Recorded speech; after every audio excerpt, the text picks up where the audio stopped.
Now, Psalm, I'm saying that so much. Sorry, guys. Psalms 129. While this one doesn't necessarily tell us who wrote this one, there's a very good chance this is David.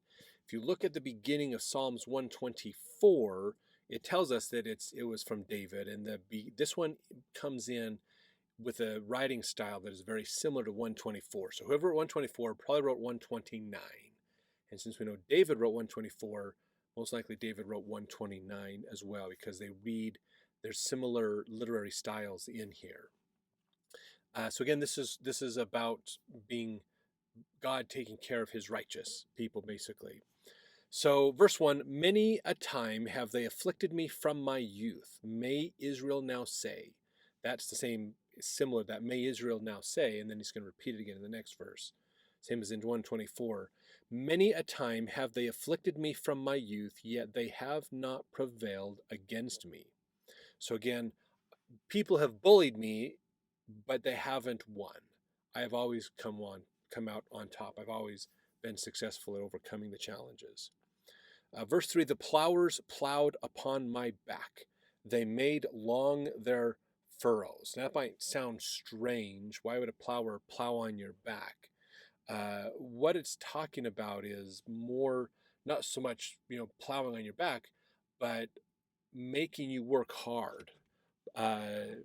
Slave labor kind of an idea where you're working tons, they're putting you under undue conditions, bad working conditions, working you hard, basically.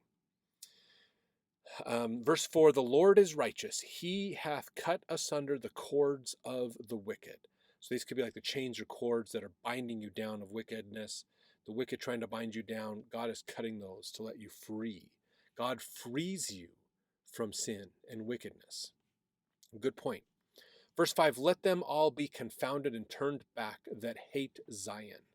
Let them be as the grass upon the housetops, which withereth afore it groweth up, wherewith the mower filleth not his hand, nor he that bindeth sheaves his bosom. So this is talking about, in a lot of homes, they would plant grass on the roof of their home because that meant there's a lot of dirt. The grass would absorb water into it.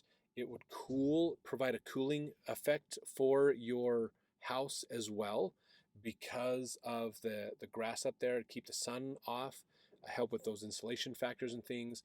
But you'd get some tall grass up there, so you have to go up there and cut it down, basically.